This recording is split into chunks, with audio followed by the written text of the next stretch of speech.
Hey Mindset community, Dr. Ellen here, coming to you today with your next Tired Talk. So I've got 3 bang for your buck moves that you can utilize on a daily basis, or if you're short on time and need to do a quick kind of body scan and check in with yourself to see how you're moving, how you're grooving, what's tight, what's not, things like that, so that you can make sure to prioritize yourself every single day. All right, so the first one is called the child's pose or prayer stretch. For anybody who's been to yoga before, it's an awesome position just to check in, like we said, to feel what you're feeling that day in order to see if there's any areas you should be focusing a little more attention to. So to begin, you're gonna fold your feet down underneath you, sit back on your heels, and then you're gonna begin to walk your hands forward on the mat. But as you do that, really focusing on reaching and spreading your fingers apart, and then when you get out as far as you comfortably can, pushing down into the mat. So it'll look like this, walking your hands out, fingers are spread, really reaching. Now I'm gonna push down into the mat and lower my ears between my biceps. Now in this position, you can bias it one side more than another if you'd like. But really, the ultimate key is to just breathe, okay? Take a minute to center yourself and feel what your body is telling you, okay? So in that position, you can set a timer for anywhere from about 30 seconds to 2 minutes, but I'd say the optimal way to take advantage of that position is to count your breaths, all right? So focus on 6 slow, soft breaths to, again, center yourself, find yourself on this busy, crazy day, and make sure you're taking yourself into consideration and making yourself a priority, okay? If you don't have full range of motion in your knees, you can still do this with a Swiss ball or even another chair. So if I sit down into a chair, so pretend I'm sitting on something, and I roll a ball out, can you see how I'm getting pretty much the same positioning? And you can also then bias one side or another. If you don't have one of these big balls, just use another chair, just somewhere where you can place some weight now. All right, so in position number 2, you're gonna go back onto the mat, okay? And we're gonna take one leg forward, and we're gonna stretch one leg back. The front leg, that shin should be pretty vertical, and the back leg should be as straight as you are comfortable, okay?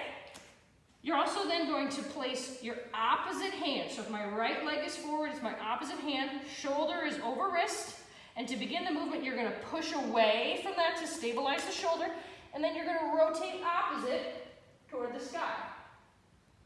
Make sure when you're doing this, you're taking your gaze and your head in the same direction as your hand.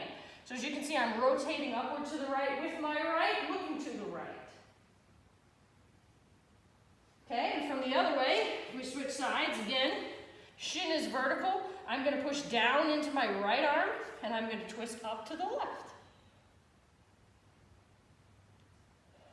Focusing on my breathing here. So ideally, if you can get 3 to 6 breaths on each side, that would be wonderful. Again, a great way to check in with hip mobility, spinal rotation, shoulder stability, all the way along the chains. All right?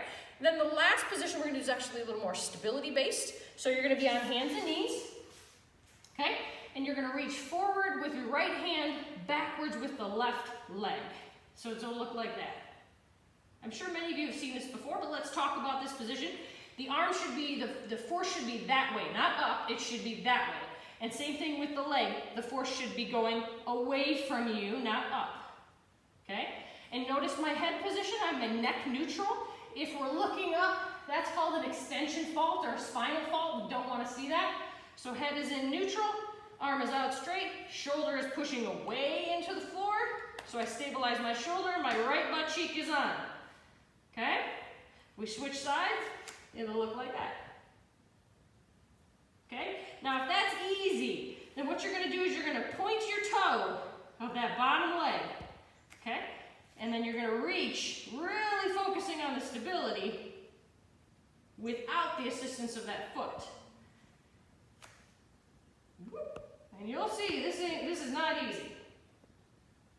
Okay? So let's say your knees bug you and you can't weight bear through your knees, that's okay. Grab another ball like we talked about, put it right in your belly, and then now look, my knees aren't even touching the ground. And you can still do the same movement just as before. Okay? So just a few just a few tips for you to try. Leave your comments and questions below. Otherwise, we love you more than you know. Have a great week.